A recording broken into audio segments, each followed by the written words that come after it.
জয়গুরু। পরমদয়াল শিশি ঠাকুরের শ্রীচরণে জানাই ভূমিষ্ঠ প্রণাম। আপনাদের প্রতি প্রত্যেককে জানাই রানন্দিত জয়গুরু। তো ইষ্ট প্রসঙ্গের শুরুতেই আজকে আমি আলোচনা করব খুব রিসেন্ট স্বস্তি সেবকের একটি পেজ, যেই পেজের ওপরে লেখা আছে কি খাবো কি খাবো না, কোনটা খাওয়া চলবে কোনটা খাওয়া চলবে না, এবং পরমদয়াল শিশি ঠাকুরের বিশেষ কিছু কথা আজকে আমরা আলোচনা করে নেব।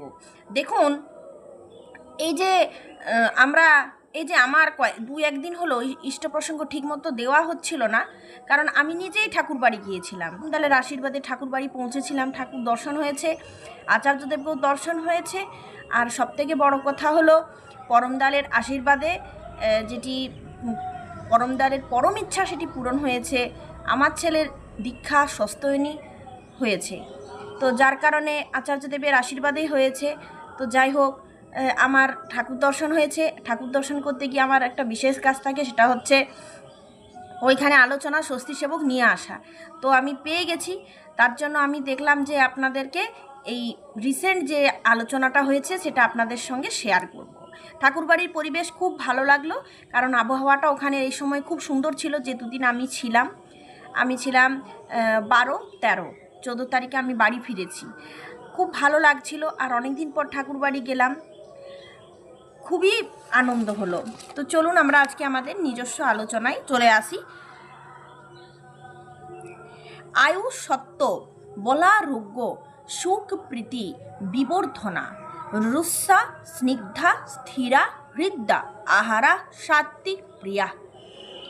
এটি গীতার 17 অধ্যায়ের 8ম শ্লোক।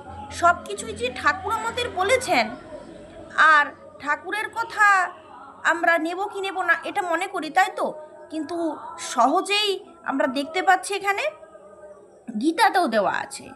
এর অর্থ যে আপনাদের আমি শ্লোকটা বললাম, এর অর্থ হচ্ছে আয়ু উৎসাহ বল আরোগ্য সুখ প্রীতি যে স্নিগ্ধ আহারে বিবর্ধিত হয় তাই হচ্ছে আদর্শ আহার।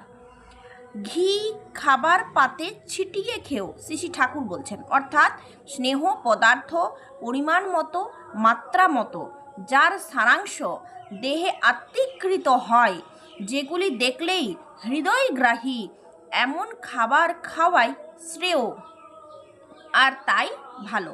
শ্রী ঠাকুর বলেছেন আতপ চাল, কাঁচকলা, ডাল, সৈন্ধব লবণ, দুধ, কলা, ঘি, এক কথায় যাকে বলে হবিষান্ন। এই খাবারটার সঙ্গে আমরা সকলেই পরিচিত, কারণ এই খাবারটা আমরা হবিষান্ন দিনে নিজে হাতে রান্না করে খাবারটা গ্রহণ করি। তো এই হবিষান্ন খাদ্যটা খুব শরীরের জন্য ভালো। তিল আর কাঠবাদামের মতো কোয়ালিটেটিভ ফুড আর হয় না। আলোচনা প্রসঙ্গের 9ম খণ্ডে বলেছেন তিল আর কাঠবাদাম দুটো খাবারের নাম অবশ্যই মনে রাখুন। শ্রী ঠাকুর শ্রীমুখ নিঃসৃত কথা, শ্রী ঠাকুরের শ্রীমুখ নিঃসৃত কথা। আলোচনা প্রসঙ্গের 6ষ্ঠ খণ্ডে বলছেন কাঁচা ফল ও তরকারির মাঝে মধ্যে খাবার শুনেছি খুব ভালো, সপ্তাহে 2-4 দিন রান্না করা তরকারি। স্বাস্থ্য সদাচার সূত্র গ্রন্থটি করোনাকালে আমাদের সবাইকে বারবার পড়তে বলেছেন পরম পূজ্যপাদ শ্রী শ্রী দাদা। ওই বইয়ের 62 সংখ্যক বাণীতে শ্রী শ্রী ঠাকুর নিজেই বলেছেন, ভালো করে শুনবেন, তুমি যা খাবে তার যেমনতর গুণ স্বভাব ও ক্রিয়া তোমার বিধানকে তদনুপাতিক সঙ্গত করে ওই গুণ ও ক্রিয়া তোমার স্বভাবে জান্তব হয়ে ফুটে উঠবে। কিন্তু খাদ্যাখাদ্যের বিবেচনা একটুকু ওই দিকে নজর রেখে যদি করো, লাভবান হতে পারবে প্রায়শ। তাই আহার শুদ্ধ সত্য শুদ্ধি। বোঝা গেল ব্যাপারটা? বলা হয় বাঙালির রসনা এখন আর বসে না, এটা অনেক সময় অসুবিধার কারণ হয়ে দাঁড়িয়েছে। যদিও ভোজন রসিক বাঙালি এখন আর কবজি ডুবিয়ে খায় না। 25 থেকে 50 বিয়ে বাড়িতে কে কটা রসগোল্লা খেতে পারবে, সেই কম্পিটিশনও আর হয় না। এসবকে কাটছাট করে বাঙালি এখন শরীর চর্চায় মন দিয়েছেন। সারা বিশ্ব জুড়ে ডায়েটিং করাটাই দপ্তর। আপনারা জানেন এর বাইরেও একটা বিপজ্জনক ছবি আছে। চাইনিজ কন্টিনেন্টাল ফুডের যুগে বাঙালির হেসেল থেকে বাদ পড়েছে মা ঠাকুমার সময়ের জিভে জল আনা সব রেসিপি। শৌখিন বাঙালি কিশোর হাতের 5 আঙুলের চাইতে কাঁটা চামচে অনেক বেশি স্বচ্ছন্দ। যাই হোক, আমরা আরও কিছু কাজ করছি, আরও কিছু খাবার খাচ্ছি যে খাবারগুলো আমাদের খাওয়া উচিত নয়। আমরা হারাই খুঁজির দলে। ডাক্তারবাবুরা জাঙ্ক ফুড খেতে আমাদের নিষেধ করেন, সে বারণ আমরা শুনি না। ওই ধরনের খাবারের প্রতি আমাদের আসক্তি। দোকানে লুচি পাওয়া যায় না, কচুরি আর রাধাবল্লভী অনেক বেশি সহজলভ্য। মনে রাখতে হবে, সত্তা পোষণী আহার না হলে অজান্তেই আমরা শরীরে নানা বিপর্যয়কে বহন করে নিয়ে আসি। ফাস্ট ফুড সেন্টারের লোকটি জানে তু খাও মে কামাও। হিন্দিতে প্রবাদ আছে, জৈসা আন ঐসা মন, জৈসা পানি ঐসা বাণী। কাজের মাসির রান্নার কোনো দরদ নেই। এখন তো কাজের মাসির দ্বারাই সমস্ত কাজ সারা হয়ে যাচ্ছে। আমি বসে বসে সোফাতে বসে ফোন নিয়ে ব্যস্ত। ছেলেকে স্কুলে, স্বামীকে অফিস পাঠিয়ে কাজের মাসি এসে রান্না করে আমার টেবিলের সামনে রেখে দিয়ে চলে যাচ্ছে। এছাড়াও বিভিন্ন অবস্থাতেই আমরা কাজের মাসির উপরেই কিন্তু নির্ভরশীল হয়ে যাচ্ছি। কিন্তু আগেকার দিনে ইকমি কুকার ছিল, তাতে ভাত তরকারি ডাল সব একসাথে হতো। ওটা খাবার জন্য ঋত্বিকরা তাড়াতাড়ি রান্না করে নিতেন, ওইটাতে রান্না করে খেয়ে তারপর দীক্ষা দিতে বেরোতেন। সেই ইকমিক কুকার আগেকার দিনে সপাক রান্নার স্বাদটাই আলাদা।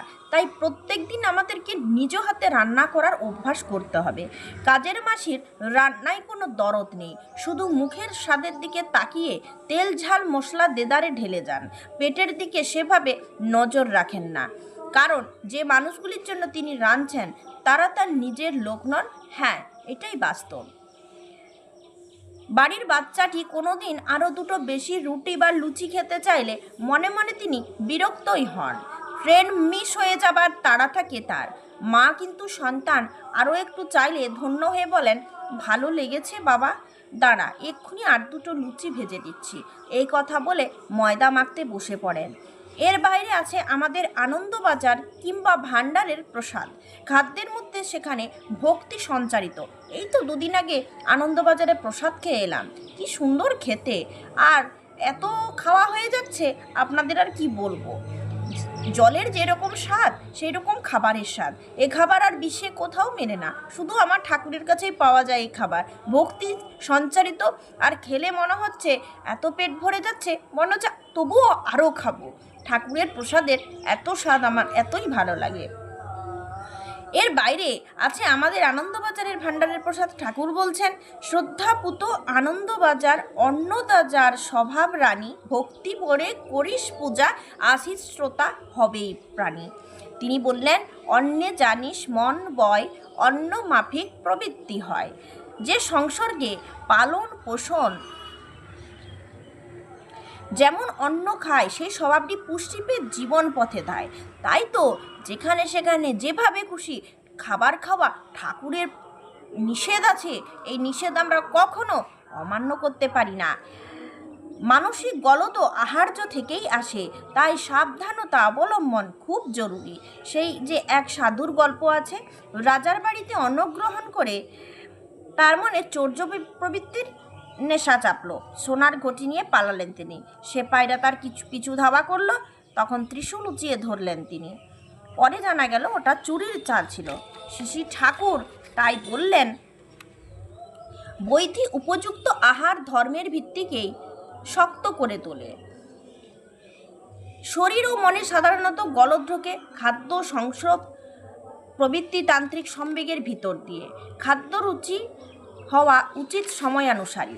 ফাল্গুনের শুরুতেই মধ্যাহ্ন ভোজনের প্রথম পাতে পড়বে কচি নিমপাতা ভাজা, ঈষত্তম তেতো, যার কৈশোর স্বাদ দু তিন সপ্তাহে বুড়িয়ে যায়। সঙ্গে বেগুন ছোট ছোট করে কাটা। উপসংহারে টকে মিষ্টিতে কাঁচা আমের সুবাস ভরা অম্বল। জ্যৈষ্ঠের দিনে প্রথমেই পাবো উজ্জ্বল সবুজ ঢেঁকি শাকের সঙ্গে কাসুন্দি সরসপ এবং গৌর অগ্নির যুগল সম্মিলন, যা উগ্র হয়েও শরীরে তাপবৃদ্ধি করে না। কোনোদিন কাসুন্দির বদলে সজল তিক্ত কুলেখাড়া হিংচের ঝোল, রক্ত বাড়বে, যেমন উপাদেয় তেমনি খিদে জাগানো। দেখুন, এটা বৈশাখ হলো, জ্যৈষ্ঠ হলো, শরতে রান্না করা হবে কচুর লতি, ছোলা আর নারকেল কুচি দিয়ে। বর্ষার সময় স্পাইরাল কাটিং, ছোলা কচুর চিংড়ির তুলনা নেই কোনো। হাইব্রিড খাবারের দূষণ কচুতে নেই। কচুর শাক খুব সহজে রাঁধা যায়, বাজারে কেটে কুটেই বিক্রি করা হয়। মান কচু বাটা সর্ষে দিয়ে জিভে জল আনা এক খাবার। খাবো কারণ ক্ষতিকারক ইঞ্জেকশন এখানে দেওয়া হয় না।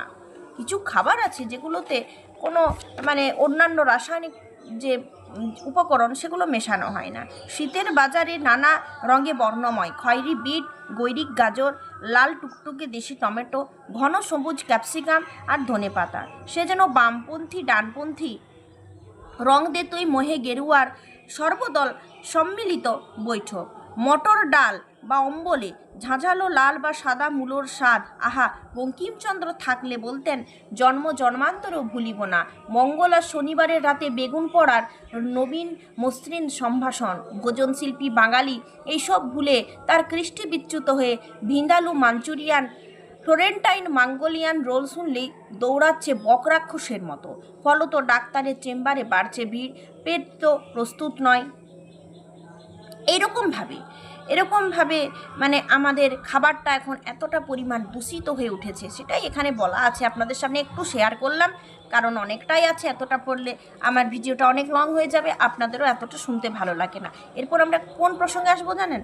ঠাকুর বলছেন কি খাবো, কখন খাবো, কেন খাবো। শুনুন, এই কয়েকটা উত্তর বলেই আমি আলোচনাটা শেষ করব। এইসব নিয়ে তিনি যা লিখছেন, এই কখন খাবো, কি খাবো, কেন খাবো, বলছেন যে এইসব নিয়ে তিনি যা লিখছেন তার মধ্যে পাই ফলিত আধ্যাত্মিকতার অমোঘ পরিচয়। এটাও তার ধর্মের বাইরে নয়, যা বিজ্ঞান গ্রাহ্য তাকেই তিনি গ্রহণ করেছেন। অবশ্যই তা অনুশীলন সাপেক্ষ, করলেই হয়। শরীর স্বাস্থ্য নিরোগ দীর্ঘায়ু থাকার জন্য কোনো মতেই অসম্ভব নয়। অতিরিক্ত ঝাল, নুন, টক যাই হোক না কেন, এমনকি মিষ্টিও সুগারের আমন্ত্রক যা। এইসব খাওয়ার প্রতি কম বেশি সব মানুষেরই একটা লোভ আছে। মানুষের বিভিন্ন রকম সমস্যা জেনে ঠাকুর এবং আচার্যদেব তার সমাধান আমাদের দিয়েছেন। লোভ ত্যাগ করা অনেকের কাছেই খুব কঠিন কাজ, আর তার ফলেই আসে রোগ। লোভে পাপ, পাপে মৃত্যু। কতটা পর্যন্ত খাবো, কতটা খাওয়া আমাদের পর্যাপ্ত, কতটা খাওয়াই বা দরকার, এ নিয়ে অনেক আলোচনা করেছেন পরমদয়াল। তিনি বলছেন, আমাদের এক রোগ আছে, ভাবি আমাদের খাওয়াটা পর্যাপ্ত হলো না, কিন্তু প্রকৃতপক্ষে অনেক সময় যা খাই তা হজম করতে পারি না, তাই মাথাটা গোলমাল হয়ে যায়, অ্যাক্টিভিটিটা নষ্ট হয়, মনে করি কম খেলে ক্ষতি হবে, তা কিন্তু নয়। যা খাই সেটা যদি অ্যাসিমিলেটেড হয়ে যায়, অর্থাৎ আমাদের শরীর যদি তাকে আত্মীকৃত করতে পারে, তাহলে সেটাই যথেষ্ট, বেশি লাগে না। কিন্তু সবসময় পেট কিছুটা খালি রেখে খেতে হবে, এটা ঠাকুরই বলেছেন। পুরো পেটটা যেন না ভরে, একটু খিদে রেখে।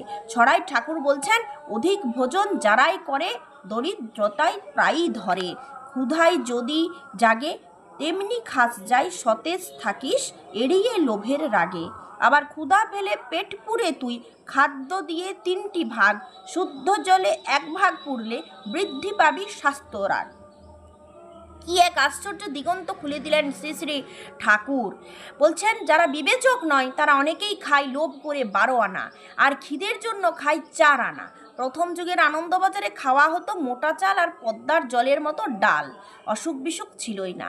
এই কথাটি পাওয়া যায় আলোচনা প্রসঙ্গের 14 খণ্ডে। কখন খাওয়া দরকার? শ্রী ঠাকুর বললেন, খিদে পেলে খেতে হবে। ঠাকুরকে একবার জিজ্ঞাসা করেছিলেন ডাক্তারবাবুরা রোজ একই সময় খাবার খাওয়ার কথা বলেন। যাই হোক, আমরা বুঝতে পারলাম কখন খাবো, কি খাবো না। এখানে দেখুন, দোকানে লুচি কচুরিকেও টেনে আনা হয়েছে। এইখানে লুচি কচুরি, এই দোকানের খাবার আমরা তো প্রায় খাই, এটা কিন্তু আমাদের পেটের জন্য ভালো নয়। গরম গরম যখন তেলে ফুলকো ফুলকো লুচিগুলো প্লেটে রাখা হয়, তার সঙ্গে গরম গরম একটু ঘুগনি দিয়ে দেওয়া হয়, তখন কোনো কিছু আর কোনো নির্দেশ মনে থাকে না, মনে হয় ওইটাই আগে খাবো। যার কারণে এখানে লোভকে সংবরণ করার কথা বলা হয়েছে। আজকে আপনাদের এই পেজটা নিয়ে আমি আলোচনা করলাম। রেগুলার এরপর আমি ইষ্ট প্রসঙ্গে থাকবো, আপনারা অবশ্যই চ্যানেল দেখবেন, আর এই বিভিন্ন প্রশ্নের উত্তর আমি আপনাদের সাথে শেয়ার করব। আজ এইটুকুই। জয় গুরু।